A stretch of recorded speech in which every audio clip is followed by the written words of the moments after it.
नमस्कार, जय Hind study path में आपका हार्दिक स्वागत है। तो पेपर वन की शॉर्ट रिवीजन में आज हम बात करेंगे ब्लूम के वर्गीकरण की, इनकी ब्लूम की टैक्सोनॉमी की और बहुत सारी चीज़ें शॉर्ट में कवर करेंगे जिससे एग्जाम में कम समय में आपकी सबसे बेस्ट प्रिपरेशन हो जाए। सो देखिए, सबसे इंपॉर्टेंट बात, वीडियो बिल्कुल फ्री है, इसका कोई चार्ज नहीं है, पूरा पेपर वन आपको फ्री में करवाया जाएगा, इंग्लिश मीडियम भी हिंदी मीडियम भी। लेकिन बहुत सारे बच्चे कहते हैं कि आप हमें PDF भी दीजिए। देखिए, अगर आपको PDF चाहिए तो आप इस नंबर पे हमें कॉन्टैक्ट और व्हाट्सअप कर सकते हैं, लेकिन PDF आपको परचेज़ करनी पड़ेगी जिससे आपका टाइम भी सेव होगा। लेकिन अगर आपको PDF परचेज़ नहीं करनी है, ओनली वीडियो से नोट्स बनाने हैं, तो आप वीडियो को देखिए, साथ साथ नोट्स बनाइए, आपकी सबसे बेस्ट प्रिपरेशन हो जाएगी। ठीक है, तो चलिए बात करते हैं यहाँ पे ब्लूम के वर्गीकरण की। देखिए, यहाँ पे बेंजामिन ब्लूम की यहाँ पे बात करें तो इनका जो टाइम पीरियड था वो था 1913 से 1999 तक। सो 1930 से 1999 तक। यहाँ पे देखिए, इन्होंने बहुत अच्छे जो एक हमें वर्गीकरण दिया है, उसका क्वेश्चन हमेशा एग्जाम में आता ही आता है। तो यहाँ पे बात करेंगे, देखिए 1956 की, इनकी 1956 की, इन्होंने यहाँ पे एक वर्गीकरण दिया जिसमें देखिए सबसे पहले इन्होंने बताया कि जो सबसे पहला स्टेप है हमारा होता है जब हम कुछ भी करते हैं, वो होता है नॉलेज का, यानी कि ज्ञान का। यानी कि जो भी हम कुछ चीज़ सीखते हैं तो उसे ज्ञान, यानी कि ज्ञान में हम सारी चीज़ें सीखते हैं। हमें जैसे रटवाया जाता है, हमें शॉर्ट शॉर्ट जो होते हैं ना नॉलेज दी जाती है, छोटी छोटी संक्षिप्त जानकारी दी जाती है। फॉर एग्जांपल, भारत कब आज़ाद हुआ? 1947, दैट्स इट। ठीक है। और यहाँ पे जैसे छोटे बच्चे हैं, है ना, फर्स्ट सेकंड क्लास के, अब वो थर्ड क्लास के, फर्स्ट सेकंड क्लास के मान के चलिए, ABCD हो गया, स्टार्टिंग में आ गया ना वो चीज़। यानी कि पहले हमें चीज़ें सिर्फ बताई जाती हैं जो हमें याद रखनी ज़रूरी है। फिर आती है बोध, यानी कि कॉम्प्रीहेंशन। कॉम्प्रीहेंशन में क्या है, हम चीज़ों को अंडरस्टैंड करते हैं, समझते हैं, यानी कि जो हमने पढ़ा है हम उसे समझते हैं कि वो चीज़ है क्या।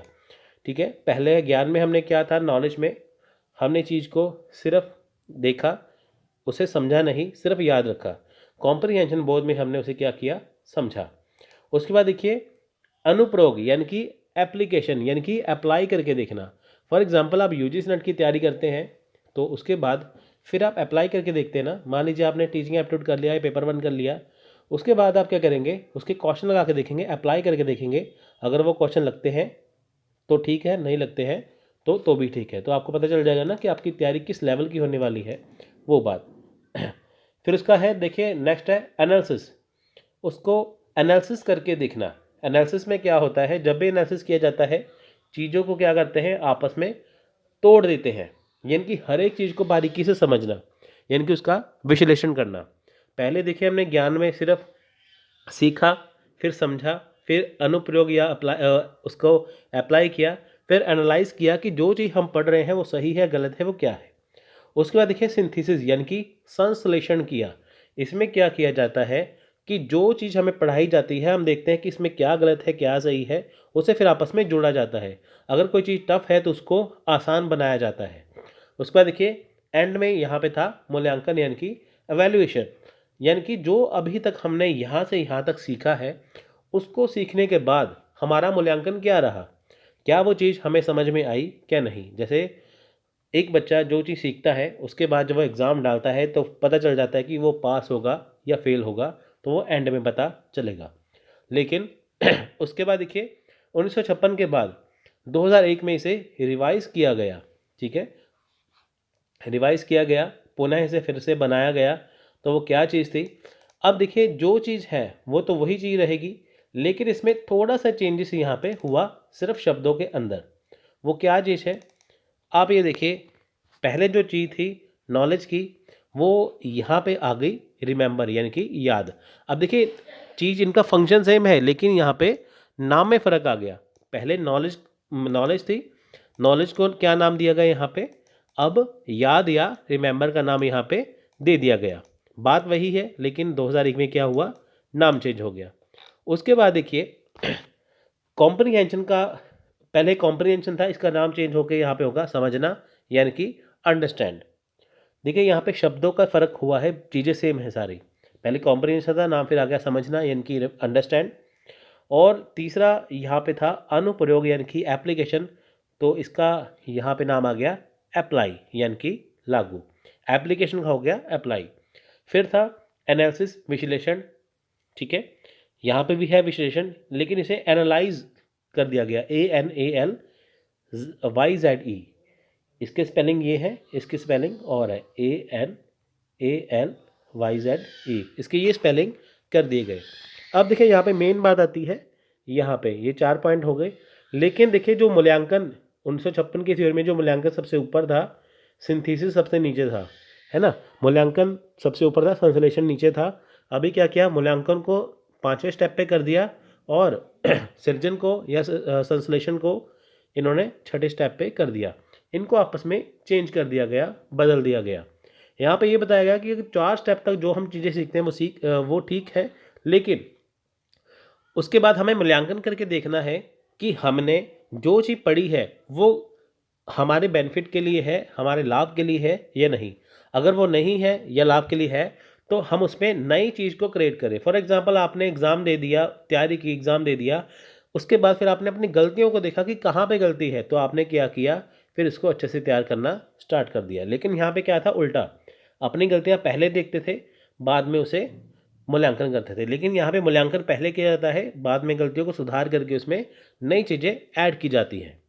तो क्रिएशन इसे दिया गया नाम, हिंदी में सृजन और इंग्लिश में क्रिएट। तो कुछ नहीं है, दोनों में देखिए 4 स्टेप सेम है, लेकिन फ़र्क कहाँ पे आ गया, फ़र्क यहाँ पे आया, ये स्टेप दोनों आपस में चेंज हो गए और इनके नाम बदल गए, बाकी मतलब सेम था। उसके बाद देखिए यहाँ पे ब्लूम टैक्सोनॉमी में देखिए KSA, ये थ्योरी बहुत इंपॉर्टेंट है। KSA यानी कि संज्ञानात्मक डोमेन, कॉग्निटिव डोमेन जिसे इंग्लिश में कहते हैं, ये है फोकस ऑन नॉलेज, यानी कि ज्ञान पर केंद्रित। देखिए जो चीज़ें हम अपनी दिमाग से सीखते हैं तो वो आती है संज्ञानात्मक डोमेन के अंदर, यानी कि कॉग्निटिव डोमेन के अंदर। ज्ञान पर केंद्रित मतलब जैसे हम कोई समस्या का हल करते हैं अपना दिमाग को लगा के, जैसे हम कैलकुलेशन करते हैं, गणना करते हैं, ये सारी चीज़ें आती हैं हमारे दिमाग से। हम दिमाग का प्रयोग करते हैं ना, कोई प्रॉब्लम का सलूशन करने के लिए, समस्या हल करने के लिए, और साथ में कोई चीज़ को गिनती करने के लिए, ये सारी चीज़ें, तो ये हमारे दिमाग से संबंधित है, तो ये आएगा संज्ञानात्मक डोमेन में। नेक्स्ट है साइकोमोटर डोमेन, यानी कि कौशल पर केंद्रित, फोकस ऑन स्किल्स। सो देखिए ये होता है हमारे शारीरिक गतिविधि पे, जैसे हमने कोई डांस सीख लिया या योगा सीख लिया या कुछ ऐसी एक्टिविटी की जिसमें हमारे शरीर का प्रयोग होता है, तो उसे कहते हैं कौशल पर केंद्रित। जैसे हम तेज भाग सकते हैं, हम अपने शरीर का इस्तेमाल कर सकते हैं ना इसमें, वो चीज़। उसके बाद नेक्स्ट है प्रभावी डोमेन, यानी कि अफेक्टिव डोमेन, यानी कि रवैये पर ध्यान केंद्रित, यानी कि फोकस ऑन एटीट्यूड। ये हमारे दिल से संबंधित है। तो इसमें क्या है, क्या हम देखिए, जब हम किसी की बात सुनते हैं हमें कई बार बुरा लगता है ना, कई बार अच्छा लगता है, बुरा लगता है, वो हमारे दिल की आवाज़ होती है। हमारे दिल को क्या अच्छा लगेगा, हमारे दिल को क्या बुरा लगेगा। तो जो चीज़ें हमारे मन से संबंधित है, दिल से संबंधित है, तो जो हमें आभास कराती है अच्छे बुरे का, तो उसे बोलते हैं प्रभावी डोमेन, जो कि रवैये पर, हमारे एटीट्यूड पर केंद्रित है। तो देखिए यहाँ पे बहुत चीज़ें इंपॉर्टेंट हैं। जैसे गांधी जी ने यहाँ पे देखिए कॉन्सेप्ट दिया था ना 3R और 3H का। अपनी जो मैं वीडियो, जो दूसरी वाली वीडियो थी जिसमें मैंने देखिए कि बहुत डिटेल में समझाया था, उसमें मैं बता चुका हूँ, लेकिन शॉर्ट वीडियो में वो इतना इंपॉर्टेंट नहीं है, इसमें इतना ही इंपॉर्टेंट है, ठीक है। जैसे गांधी जी कहा करते थे ना कि हैंड, हार्ट और हेड, ये 3H, और रीड, राइट और अर्थमेटिक, ये चीज़ें, ठीक है। तो ये चीज़ें हमारे काम में आती हैं। जैसे हमारा दिल, दिमाग जो है और हाथ, ये तीनों आपस में मिलके क्रिया करते हैं, ये कहना था गांधी जी का, लेकिन वो तो आपको समझाने के लिए है। मेन बात है इनसे ही क्वेश्चन एग्जाम में बनते हैं, जो आपको मैं भी पढ़ा चुका हूँ। सो नेक्स्ट हम यहाँ पे करेंगे, देखिए शिक्षण की पद्धति, यानी कि शिक्षण विधियाँ या मेथड ऑफ टीचिंग। अब देखिए 2 तरह की टीचिंग होती है, टीचर सेंटर्ड मेथड और लर्नर सेंटर्ड मेथड, यानी कि अध्यापक केंद्रित पद्धतियाँ और शिक्षार्थी केंद्रित पद्धतियाँ।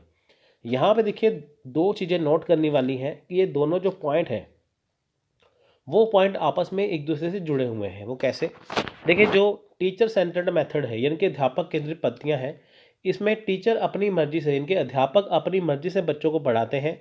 बच्चों का इसमें कोई भी वो रुचि या रोल नहीं होता। जैसे मान लीजिए कि परंपरागत जो शिक्षाएं होती थी वो इसी पे आधारित होती थी, अध्यापक केंद्रित। चाहे कोई चीज़ अच्छी है या जटिल है, कुछ भी है, तो वो बच्चों को करनी ही पड़ती है। अध्यापक केंद्रित में देखिए टीचर अपनी मर्जी से पढ़ाता है, चाहे वो टफ है या इजी है, मुश्किल है, आसान है, कुछ भी है, बच्चों को समझ में आना ही, लेकिन उनको करना ही पड़ता है। लेकिन शिक्षार्थी केंद्रित पद्धतियाँ में क्या होता है कि बच्चों को ध्यान में रख के सिलेबस बनाया जाता है। जैसे आजकल की जो स्टडी है वो लर्नर सेंटर्ड है, पहले की जो स्टडी थी वो टीचर सेंटर्ड थी। यानी कि आजकल की जो है वो शिक्षार्थी केंद्रित पद्धतियाँ हैं। इसमें बच्चों को ध्यान में देख के रख के लगाया जाता है। देखिए जैसे होता है ना इसके अंदर कि अगर मान लीजिए लगता है कि हाँ ये बच्चों के लिए ज़रूरी है तो उनको लगाया जाता है, लेकिन देखा जाता है कि बच्चों से कर पाएंगे या नहीं, तो उसके अकॉर्डिंग उसमें चेंजेस किए जाते हैं। तो नेक्स्ट यहाँ पे देखिए है विभिन्न शिक्षण पद्धतियाँ, डिफरेंट टीचिंग मेथड्स। अब देखिए बहुत सारे मेथड हैं जो अलग अलग तरह के हैं। जैसे देखिए डिस्कशन मेथड यानी कि परिचर्चा विधि। अब देखिए डिस्कशन मेथड क्या होता है, डिफरेंट टीचिंग मेथड में क्या होता है, डिस्कशन मेथड यानी कि परिचर्चा विधि में, पद्धति में। अब देखिए शिक्षक क्या करते हैं कि बच्चों को कोई टॉपिक दे देते हैं, कोई विषय दे देते हैं कि आप इसके ऊपर डिस्कशन करिए, है ना। तो उसके ऊपर डिस्कशन किया जाता है, उसके द्वारा देखिए सबके विचार सुने जाते हैं जो कि अलग अलग होते हैं। दूसरा है व्याख्यान पद्धति यानी कि लेक्चर मेथड। देखिए ये बहुत ज़्यादा इम्पॉर्टेंट है, जो व्याख्यान पद्धति। तो इसमें क्या होता है, ये कॉमन होता है सब में। देखिए स्कूल में, कॉलेज में जब टीचर आपको पढ़ाते हैं, किसी विषय के बारे में बताते हैं, सब्जेक्ट के बारे में बताते हैं, तो उसे बोलते हैं व्याख्यान पद्धति, जब टीचर आपको समझाते हैं हर एक चीज़। नेक्स्ट देखिए है प्रदर्शन पद्धति, परफॉर्मेंस मेथड। अब देखिए जो प्रदर्शन पद्धति है तो इसमें प्रदर्शन देखा जाता है कि बच्चे कैसा प्रदर्शन कर रहे हैं, जो बच्चों ने अभी तक सीखा है वो उसमें कितने पारंगत हो चुके हैं, कितना उन्होंने सीखा है, तो इसमें ये देखा जाता है। परफॉर्मेंस कैसे जज की जाती है बच्चों की, देखिए प्रश्न उत्तर के द्वारा जज की जाएगी, है ना। प्रश्न उत्तर के द्वारा उनकी जो परफॉर्मेंस है वो जज की जाती है। अगर टीचर ने बच्चों को अच्छे से पढ़ाया होगा तो स्टूडेंट जो है वो आसानी से चीज़ों को हल कर लेंगे। तो इसमें ये सारी चीज़ें देखी जाती है। उसके बाद देखिए यहाँ पे इसमें ये तो आ गया, प्रदर्शन पद्धति से आ गई कि इसमें देखिए प्रदर्शन तो क्वेश्चन आंसर देखा जाएगा। उसके बाद देखिए नेक्स्ट आती है कथन विधि एवं व्याख्यान विधि यानी कि रोटिक एंड लेक्चर मेथड। कथन विधि, देखिए ये जो चीज़ें हैं कथन विधि की, ये भी बहुत ज़्यादा इम्पोर्टेंट है। तो इसमें क्या होता है कि जैसे मान लीजिए कि बच्चों को कुछ अनुमान करने के लिए या अप्रत्यक्ष वस्तुओं को समझाने का अभ्यास करवाया जाता है। यानी कि जो वस्तुएं उनके सामने नहीं है लेकिन फिर भी उनके बारे में उनको बताया जाता है, अनुमान करवाया जाता है, इसके लिए क्या होता है, कथन विधि का सहारा लिया जाता है, यानी कि रोटिक मेथड का सहारा यहाँ पे लिया जाता है। इसमें देखिए वर्णन के द्वारा छात्रों को पाठ्य वस्तु का ज्ञान दिया जाता है। इसमें क्या होता है कि जैसे मान लीजिए कि बच्चों को क्रम वाइज बताते हैं यहाँ पे, है ना। तो यहाँ पे बच्चों को क्रम वाइज बताते हैं कि आप पहले ये चीज़ सीखिए, पहले वो चीज़ सीखिए। फॉर एग्जांपल मैं यहाँ पे आपको चीज़ बता देता हूँ कि मैं आपको कहता हूँ कथन विधि के अंदर मैं आपको ये चीज़ समझाता हूँ कि आप ऐसा करिए कि आप सोचिए कि आपको ये सारी चीज़ें करनी है, ये भी करना है, वो भी करना है। अगर आप ये कर लेंगे तो आप आराम से अपना एग्ज़ाम क्वालिफाई कर लेंगे, ठीक है। अभी आपने किया नहीं है लेकिन आपने सोचा है, तो पहले क्या होगा, पहले मैं आपको चीज़ को पहले आपको मैं दिखाऊंगा, फिर उसका प्रस्तुतिकरण करूंगा, फिर आपस में मैं तुलना करके बताऊंगा, उसके बाद फिर आपको मैं प्रयोग करके बताऊंगा। तो इससे क्या होगा कि जो चीज़ आपके सामने नहीं है लेकिन फिर भी वो चीज़ को आपको समझना है, आपको सोचना है कि हाँ इसका परिणाम ये हो सकता है, मैं ये करूँगा तो ये होगा, वो करूँगा तो वो होगा। ये चीज़ टीचर को बच्चों को समझानी होती है। सो नेक्स्ट है यहाँ पे देखिए टोली शिक्षण पद्धति यानी कि टीम टीचिंग मेथड। टोली शिक्षण में क्या होता है, देखिए इसमें क्या होता है कि दो या दो से ज़्यादा टीचर होते हैं। इसका जो देखिए ये पद्धति कहाँ की है, ये अमेरिका की पद्धति है। तो यहाँ पे देखिए ये बहुत इंपॉर्टेंट है और बहुत फेमस भी है। इसमें क्या होता है कि दो या दो से ज़्यादा टीचर आपको पढ़ाते हैं, किसी एक ग्रुप को दो या दो से ज़्यादा टीचर पढ़ाते हैं। मान लीजिए कि कोई क्लास है, उसे दो या दो से ज़्यादा टीचर पढ़ाते हैं एक ही टॉपिक को। उसके बाद देखिए नेक्स्ट है प्रश्नोत्तर विधि यानी कि सुकराती विधि। क्वेश्चन आंसर मेथड देखिए यहाँ पे है। अगर देखिए बच्चों को जो चीज़ समझाई गई है उसे जाना कैसे जाएगा, जांचा कैसे जाएगा कि बच्चों को आया कि नहीं, तो उसके लिए क्या होता है कि प्रश्न यहाँ पे पूछा जाता है उनसे। प्रश्न देखिए बहुत तरह से है, उनसे ज़बानी क्वेश्चन भी पूछे जा सकते हैं, उसके बाद उनसे रिटन क्वेश्चन जो होते हैं वो भी पूछे जा सकते हैं, ऐसे करके होते हैं। वैसे प्रश्न कैसे होने चाहिए इसमें देखिए आता है सुकराती विधि में क्वेश्चन होता है कि जो प्रश्न की भाषा है वो स्पष्ट होनी चाहिए और निश्चित होनी चाहिए, जिसे जो छात्र है वो भली भांति समझ सके। प्रश्न की जो रचना देखिए ऐसी होनी चाहिए कि जो बालक की जो व्यवहारिक भाषा है उसके अनुसार होनी चाहिए। फॉर एग्जांपल देखिए जो आपको मैं चीज़ यहाँ पे समझा रहा हूँ ये आपको आसानी से समझ में आएगी, लेकिन देखिए बहुत सारी किताबें ऐसी होती हैं उसके अंदर बहुत मुश्किल शब्द होते हैं, है ना, जो समझ में आसानी से नहीं आते। फॉर एग्जांपल देखिए एडवोकेट, जैसे इंग्लिश में कहते हैं एडवोकेट, हिंदी में कहते हैं वकील, लेकिन शुद्ध हिंदी में कहा जाता है अधिवक्ता। अधिवक्ता देखिए कोई नहीं कहता, सारे वकील ही कहते हैं हिंदी में, और इंग्लिश में कहते हैं एडवोकेट। लेकिन अधिवक्ता जिसको पता ही नहीं होगा अधिवक्ता है क्या, पहले उसका वो मीनिंग देखेगा। कहने का मतलब सिंपल सा ये है, अगर आपके सामने ऐसे शब्द रखते जाएं जो आपको समझ में ना आए तो आपको प्रश्न समझ में नहीं आएगा। अगर सरल भाषा में प्रश्न का प्रस्तुतिकरण किया जाए तो आप उसे आसानी से समझ जाएंगे।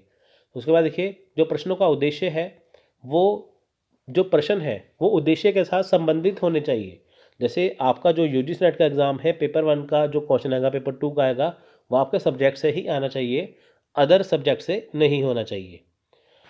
तो उसके बाद देखिए बात करते हैं सेमिनार पद्धति की, यानी कि सेमिनार मेथड की। तो देखिए आजकल चलन में ये बहुत ज़्यादा है।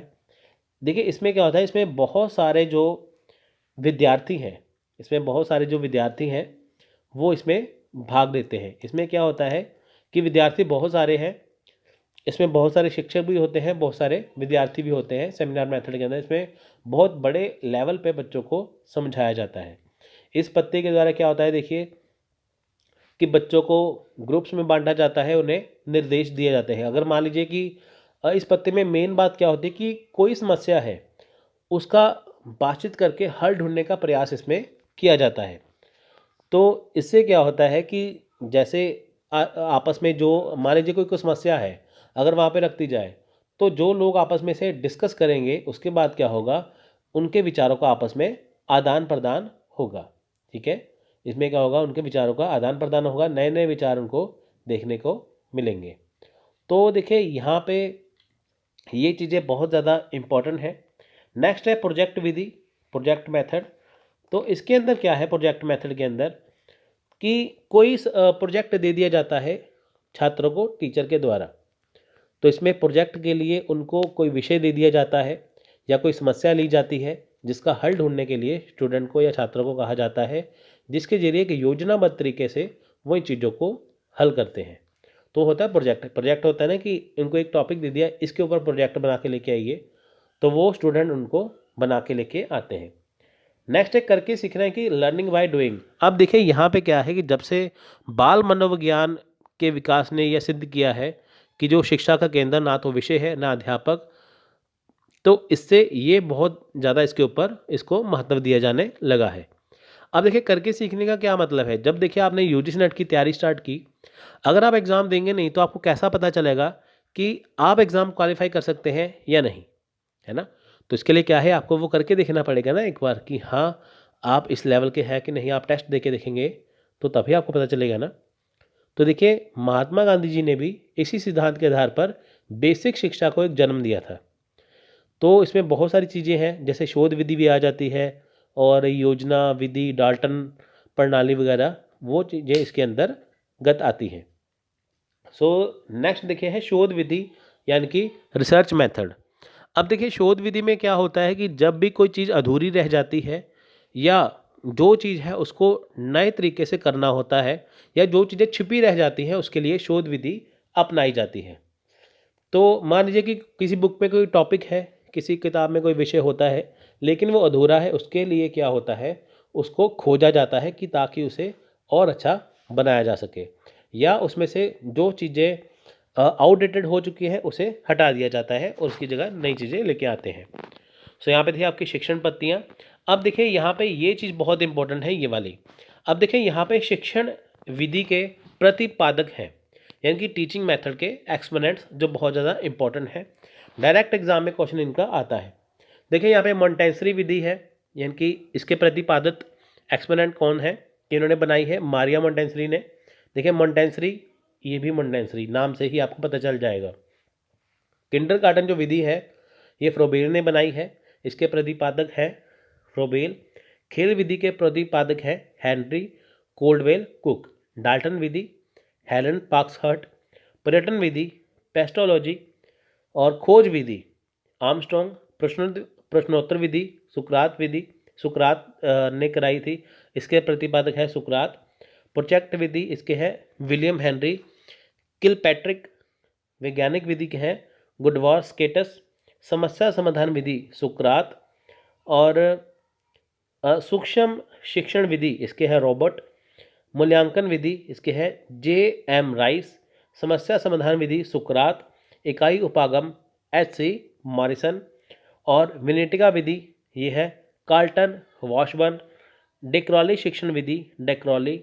ब्रेल पद्धति लुइस ब्रेल। प्रक्रिया विधि ये है कमेनियस।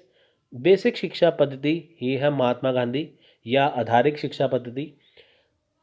समाज मिति विधि ये है एल मोरेनो। आगमन विधि अरस्तु। निगमन विधि अरस्तु। और हर्बर्ट विधि हर्बर्ट। प्रश्नावली विधि वुडवर्थ। संवाद विधि प्लेटो। रेखीय अभिक्रमित अनुदेशन विधि या बाह्य अनुदेशन विधि B.F. स्किनर। उसके बाद देखिए शाखीय अभिक्रमित अनुदेशन विधि या आंतरिक अनुदेशन विधि यह है नॉर्मन ए क्राउडर। अवरोही अभिक्रमित अनुदेशन थॉमस F. गिलबर्ट। फुटिविया विधि जॉन कैनेडी। और ओविड विधि यानी कि इसके प्रतिपादक हैं प्रोफेसर डेक्रॉली। तो ये इसके प्रतिपादक हुए। अब देखिए शिक्षण मॉडल की अब हम बात करते हैं। यहाँ पे शिक्षण मॉडल क्या है। देखिए शिक्षण मॉडल विशिष्टताओं, नियमों और विनियमों का एक सेट है कि शिक्षण कैसा होगा और शिक्षा कैसे होगी। टीचिंग मॉडल में क्या है, देखिए शिक्षण मॉडल का मतलब है एक मॉडल कि शिक्षण कैसा होगा। कोई स्कूल है, कोई कॉलेज है, वहाँ पे शिक्षण कैसा होगा, शिक्षा कैसी होगी। शिक्षण मॉडल छात्रों को उनकी सामाजिक दक्षता, व्यक्तिगत प्रतिभा, संज्ञानात्मक कौशल और व्यवहार संबंधित विशेषताओं को बढ़ाने में मदद कर सकते हैं। यह परिस्थितियों के चयन और उत्तेजना की सुविधा प्रदान करता है, जिसके परिणाम स्वरूप शिक्षार्थियों में वांछित परिवर्तन होते हैं। वे शिक्षण और सीखने की कड़ियों के वैज्ञानिक रूप से स्थापित करने में सक्षम बनाते हैं। अब देखिए शिक्षण मॉडल का मतलब क्या है कि शिक्षा कैसी होनी चाहिए और शिक्षण कैसा होना चाहिए। जैसा शिक्षण होगा वैसी शिक्षा होगी। अच्छा शिक्षण होगा अच्छी शिक्षा होगी, अच्छा शिक्षण नहीं होगा अच्छी शिक्षा नहीं होगी। केरला देखिए इस टाइम पे केरल जो है वो शिक्षा में सबसे आगे है, बिहार सबसे पीछे है ना। तो शिक्षा का स्तर आप इसी से जान सकते हैं। अगर देखिए शिक्षा का जो स्तर अच्छा होगा तो जो विद्यार्थी हैं, शिक्षार्थी हैं, उनका व्यवहार भी अच्छा होगा। अगर वो अच्छा नहीं होगा, शिक्षण अच्छा नहीं होगा, तो उनका व्यवहार भी अच्छा नहीं होगा। एक अच्छा नागरिक बनने के लिए शिक्षण अच्छा होना चाहिए और शिक्षा अच्छी होनी चाहिए। सो यहाँ पे देखिए, यहाँ पे मॉडल देख लेते हैं एक बार। सामाजिक अंतक्रिया मॉडल यानी कि सोशल इंटरेक्शन मॉडल। देखिए ये बहुत ज़्यादा इम्पोर्टेंट है इसके अंदर, क्योंकि देखिए इसमें क्या होता है कि शिक्षण मॉडल के अंदर क्या होता है कि जैसे मान लीजिए कि जो हमारा सामाजिक, जो हमारा सोशल इंटरेक्शन है, हम दिन में किससे मिलते हैं। फॉर एग्जांपल आप अपना मान के चलिए, आपके आसपास का जो वातावरण है, आपके जो दोस्त वगैरह हैं, रिश्तेदार हैं, वो कैसे हैं। अगर आपको वो अच्छी बात सिखाते हैं तो आप एक अच्छे नागरिक बनेंगे। अगर आपको वो बुरी बात सिखाते हैं तो आप भी बुरे नागरिक बनेंगे, है ना। तो उसमें क्या होता है कि जो हमारा आसपास का सोशल इंटरेक्शन कैसा है, सामाजिक अंतक्रिया कैसी है, हमारा उठना बैठना किन के साथ है। अगर आपका अफसरों के साथ या पढ़े लिखे लोगों के साथ अगर आपका उठना बैठना होगा, तो आपका जो आपका जो जीवन पद्धति है, आपका जो लाइफस्टाइल है वो बहुत ज़्यादा अच्छा होगा। लेकिन दूसरी तरफ जो बुरे लोगों के साथ उठना बैठना होता है जिनका, तो वो वैसे ही बन जाते हैं। तो कहने का सिंपल सा मतलब क्या है कि शिक्षण जो होता है वो सिर्फ टीचर के द्वारा नहीं करवाया जाता, हमें समाज भी बहुत सारी चीज़ें सिखाता है। ठीक है, समाज भी हमारा जो है वो एक टीचर ही होता है, हम तकरीबन देखिए बाकी चीज़ें वहीं से सीखते हैं। ठीक है, अब देखिए यहाँ पे गौर करने वाली बात यह है कि जैसी नींव होगी वैसा ही हम बनेंगे ना। तो यहाँ पे देखिए जो हमारा आसपास का वातावरण है बहुत ज़्यादा इम्पोर्टेंट है। टीचर आपको क्लास में बहुत अच्छा जैसे मर्जी पढ़ा दे, लेकिन अगर आपका वातावरण सही नहीं है, घर पे आप अगर नहीं पढ़ते, आपको कोई मोटिवेट करने वाला नहीं है, है ना, तो आप वो जो चीज़ें हैं ज़्यादा देर तक वो उसे याद नहीं कर पाएंगे। तो ये हो गया। ठीक है, इसमें पहली बात आपको मैं इसमें और एक चीज़ बता देता हूँ। जो ये मॉडल होता है ये छात्र केंद्रित है, क्योंकि इसमें सीखना किसको है? छात्रों को। सोशल इंटरेक्शन में क्या है, जब भी छात्र सीखते हैं वो अपने सामाजिक वातावरण से सीखते हैं, तो ये छात्र केंद्रित होता है। इसमें देखिए आमतौर पर जो चीज़ें इस्तेमाल होती हैं वो कौन सी हैं? इसमें परियोजनाएँ भी होती हैं, इसमें रणनीतियाँ भी होती हैं। देखिए यहाँ पे क्या होता है कि जब टीचर क्लास में बच्चों को पढ़ाते हैं, वो उनसे प्रश्न करते हैं, एक दूसरे की मदद करने के लिए उनको बताते हैं। जैसे वो बताते हैं ना कि अगर आपको समाज में रहना है आप सबकी मदद करिए, ऐसे करिए ना, वो चीज़ें इसके अंदर आपको समझाई जाती हैं। नेक्स्ट देखिए इसमें है व्यवहार परिवर्तन करने वाले मॉडल, बिहेवियर अल्टरिंग मॉडल। तो यहाँ पे देखिए बिहेवियर अल्टरिंग के मॉडल कौन से हैं? देखिए इसका मतलब क्या होता है? देखिए व्यवहारिक परिवर्तन अगर लंबे समय के लिए आदतों और व्यवहारों को बदलने के बारे में है ना। व्यवहारिक का मतलब क्या हुआ कि लंबे समय तक जो आपकी आदतें हैं, जो आपका व्यवहार है, उसे बदलना। तो देखिए इसमें क्या चीज़ें आती हैं। अब देखिए मान लीजिए कि आप कोई चीज़ें पढ़ रहे हैं, है ना, आपके अंदर बहुत ज़्यादा एटीट्यूड आ गया कि हाँ मैं ही कर सकता हूँ, बाकी किसी को कुछ नहीं होता, वो हो गया नेगेटिव, है ना। दूसरी तरफ क्या है कि आपको सारी चीज़ें आती हैं लेकिन फिर भी आप सीखते हैं कि आपको सीखना ही सीखना है, तो हो गया पॉजिटिव। तो व्यवहार में चेंज कैसे किया जाता है कि मान लीजिए कि आपका व्यवहार है कि हाँ मेरे को सारी चीज़ें आती हैं, दूसरी तरफ अगर आपको उसके अकॉर्डिंग ऐसा प्रश्न टीचर के द्वारा पूछ लिया जाता है कि आप उसका जवाब दे ही नहीं पाते, तो आपको होता नहीं यार मैंने तो इतना पढ़ लिया था, मेरे को आया कुछ नहीं। तो फिर आपको जब उसके बारे में ज़्यादा जानकारी मिलती है तो उससे क्या है, आपके डाउट्स क्लियर हो जाते हैं, फिर आप आगे से सीखना स्टार्ट कर देते हैं और ज़्यादा। तो ये चीज़ें होती है। इसमें क्या होता है, प्रत्यक्ष शिक्षण होता है, प्रत्यक्ष निर्देश दिए जाते हैं, वो चीज़ें। दूसरी तरफ अगर मान लीजिए कि आपको मैथ्स वगैरह मुश्किल लगता है, हिस्ट्री मुश्किल लगती है, कुछ भी मुश्किल लगता है, जब यही समस्या का हल टीचर कर देते हैं तो आपको चीज़ें आसान लगने लग जाती हैं। तो इससे क्या आपका व्यवहार चेंज हो जाता है ना, जो आपका पहले मन नहीं लगता चीज़ को करने के लिए, फिर आप वही चीज़ को करते हैं। मैथ्स मुश्किल लगता था, आसान बन गया, फिर आप मैथ्स को आसानी से कर लेंगे। सूचना प्रसंस्करण मॉडल।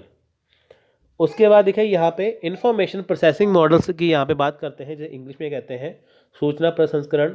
इंफॉर्मेशन जो है वो प्रोसेस होना।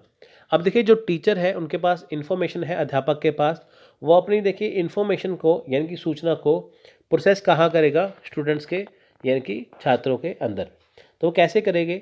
देखिए जो शिक्षक के दिमाग में है, मस्तिष्क में है, वो अपनी नॉलेज को, अपने ज्ञान को कहाँ तक पहुँचाते हैं? शिक्षार्थी तक या छात्रों में पहुंच जाते हैं। तो इन्फॉर्मेशन प्रोसेस कैसे करनी है? अब देखिए सारी इन्फॉर्मेशन एक ही बार में प्रोसेस तो होगी नहीं। मैं आपको देखिए सारी सारा पेपर वन आपको मैं एक ही बार में करवा दूं तो आप तो कुछ समझ ही नहीं पाएंगे। हर एक चीज़ को हर एक टॉपिक में बांटा जाता है कि ताकि आपको सारी चीज़ समझ में आ जाए। क्लास में देखिए कोई भी टीचर होते हैं वो कभी भी एक ही लेसन एक ही दिन में नहीं पढ़ाते। वो क्या करते हैं कि आपको 2-3 दिन में समझाते हैं कि ताकि आपको वो अच्छे से समझ में आए। धीरे धीरे इन्फॉर्मेशन को क्या है, प्रोसेस करना। नेक्स्ट देखिए यहाँ पे क्या है, व्यक्तिगत आधार मॉडल, यानी कि व्यक्तिगत आधारित मॉडल विषय कहा जाता है, जिसे इंग्लिश में कहते हैं पर्सनल बेसिस मॉडल या इंडिविजुअल बेस मॉडल। अब देखिए यहाँ पे ये सबसे गौर करने वाली बात ये है, ये छात्रों के ऊपर डिपेंड करता है कि वो कैसे सीखते हैं। व्यक्तिगत आधार मॉडल में क्या है कि बहुत सारे छात्र हैं जल्दी सीखते हैं, बहुत सारे छात्र हैं देर से सीखते हैं लेकिन सीखते ज़रूर हैं। तो इससे क्या होता है, इससे उनका आत्मसम्मान, आत्म प्रभावकारिता और समझ को बढ़ाया जाता है। तो ये देखिए ये विशिष्टता से संबंधित है। जैसे मान लीजिए इनका जो अंतिम उद्देश्य क्या है, इनका अंतिम उद्देश्य यही होता है कि आप में आत्मविश्वास लाना। मान लीजिए कि क्लास में कोई स्टूडेंट है, वो अच्छा पढ़ता है, अच्छा लिखता है, सब कुछ अच्छा करता है। दूसरे स्टूडेंट जो है वो सोचने लग जाते हैं कि हम ऐसा क्यों नहीं कर पाते। जब टीचर उनको समझाते हैं, अच्छे से पढ़ाते हैं, तो वो भी अच्छे से करने लग जाते हैं, तो उनके अंदर क्या है, आत्मविश्वास आता है। तो हर एक जो स्टूडेंट क्या होता है, वो अपनी मर्जी से जो सीखता है, कई बार देर से सीखता है, कई बार जल्दी सीखता है, लेकिन सीखता ज़रूर है। तो ये व्यक्तिगत मॉडल हो गया। अब देखिए यहाँ पे हम बात करते हैं शिक्षक शिक्षण प्रभावक तत्व, यानी कि शिक्षा को प्रभावित करने वाले कारक, फैक्टर फैक्टिंग टीचिंग। अब देखिए टीचिंग को कौन फैक्ट करता है, शिक्षण को कौन प्रभावित करता है। देखिए शिक्षक की शैक्षणिक पृष्ठभूमि, देखिए शिक्षण को यानी कि जो टीचिंग को फैक्ट कौन करता है, शिक्षक की शैक्षणिक पृष्ठभूमि। अब देखिए जो उसकी क्वालिफिकेशन है, मान लीजिए कि यूजीसी नेट क्वालिफाई करके आप टीचर बन जाएंगे, लेकिन बिना यूजीसी नेट क्वालिफाई किए अगर आप टीचर बनेंगे तो आप कैसे पढ़ा पाएंगे वहाँ पे, है ना। तो उसके लिए बेसिक जानकारी आपको होनी चाहिए। अगर किसी ने पीएचडी की है, उसकी नॉलेज अलग होगी, उसका ज्ञान अलग होगा। 12th पास बच्चे का अलग होगा, ग्रेजुएशन वाले का अलग होगा। तो उसकी शैक्षणिक पृष्ठभूमि क्या है, वो यहाँ पे ज़रूरी है। अगर मान लीजिए कि कोई स्टूडेंट जो आर्ट्स का है, लेकिन उसे साइंस का सब्जेक्ट दे दिया जाए पढ़ाने के लिए, तो उसे अच्छे से नहीं पढ़ाया जाएगा। इसी तरह देखिए जो शिक्षक मैथ्स के अच्छे हैं, अगर उनको हिस्ट्री पढ़ाने के लिए दे दिए जाए, तो वो उसे अच्छे से पढ़ा नहीं पाएंगे, या हिस्ट्री वाले मैथ्स को पढ़ा नहीं पाएंगे अच्छे से, क्योंकि उनकी जो शैक्षणिक पृष्ठभूमि है वो उनका वो है ही नहीं है ना वो चीज़। शिक्षक का अनुभव, अब देखिए अगर होता है ना, जब भी आप कहीं पे देखिए नौकरी के लिए जाते हैं, वो आपसे पूछते हैं आपका अनुभव कैसा है। अगर जो फ्रेशर होते हैं उनको तकरीबन नहीं रखा जाता, जिनके पास एक्सपीरियंस है उनको रखा जाता है। जिनके पास एक्सपीरियंस है उनको पता है कि हाँ इनको एक्सपीरियंस है, इनको अपने काम का पता है। जो फ्रेशर है उनको सब कुछ सिखाना पड़ता है। तो शिक्षक का अनुभव अगर अच्छा होगा, वो बच्चों को अच्छे से समझा सकते हैं। लेकिन अच्छा अनुभव नहीं होगा तो ये डेफिनेटली अफेक्ट करेगा टीचिंग को, शिक्षण को प्रभावित जरूर करेगा। सो शिक्षक का कौशल कैसा है ना, शिक्षक का कौशल कैसा है, तो ये भी बहुत ज़्यादा इसके ऊपर डिपेंड करता है। वो अपनी देखिए मान लीजिए कि कोई बुक है, उसके अंदर जानकारी लिखी है, उसे पता है कि हाँ इसको मैं और अच्छे से करवा सकता हूँ, तो वो करवा देगा। लेकिन अगर एक शिक्षक एक बुक के ऊपर ही डिपेंड हो जाए कि हाँ इसमें जो लिखा है वो सही है, बाकी सब कुछ गलत है, तो उसने अपने कौशल का इस्तेमाल नहीं किया ना। कौशल का मतलब क्या होता है, अगर बुक में कुछ गलत लिखा है तो अध्यापक को पता चल जाता है कि हाँ इसके अंदर ये गलत है, तो मुझे सही करना है। अगर वो सही नहीं कर पाया, इसका मतलब उसके अंदर कौशल नहीं है। आर्थिक एवं सामाजिक कारक, देखिए आर्थिक कारक है, अगर शिक्षक को मान लीजिए अच्छी सैलरी मिलेगी, अच्छा वेतन मिलेगा, तो वो अच्छे से पढ़ाएगा। लेकिन अगर उसको उसके पास काम का बोझ ज़्यादा हो, सैलरी कम हो, तो वो भी अच्छे से नहीं पढ़ाते। दूसरी तरफ देखिए शैक्षणिक योग्यता। अब देखिए स्कूल में पढ़ाने के लिए टेट का पास होना ज़रूरी है, टेट एग्ज़ाम का, और कॉलेज में नेट एग्ज़ाम पास होना ज़रूरी है। शैक्षणिक योग्यता यहाँ पे तय की गई है। इससे कम शैक्षणिक योग्यता होगी, होता है ना कि मास्टर डिग्री की होगी तो आप कॉलेज में पढ़ा सकते हैं, बीएड की होगी तो आप स्कूल में पढ़ा सकते हैं। अगर इससे लेवल कम होगा तो वो भी प्रभावित करेगा। कक्षा का माहौल, शिक्षक पढ़ाना चाहते हैं लेकिन जो छात्र है वो पढ़ना नहीं चाहते, वो शोर मचाते हैं, तो इससे क्या है, कक्षा का माहौल अच्छा नहीं है तो अच्छे सीख नहीं पाएंगे। इसलिए होता है कक्षा का माहौल अच्छा होना चाहिए। विषय वस्तु, देखिए जो विषय वस्तु पढ़ाई जाती है, ठीक है, वो क्या चीज़ है, विषय वस्तु कौन सा टॉपिक पढ़ाया जाता है, मुश्किल है तो आसान करना, आसान है तो उसे और अच्छे से समझाना। कार्य का विश्लेषण, यानी कि जो कार्य उनको दिया जाता है या जो कार्य वो करते हैं क्लास में, जो पढ़ते हैं और टीचर पढ़ाते हैं स्टूडेंट को, उनका विश्लेषण करना, ये क्यों ज़रूरी है, इसका मतलब क्या है।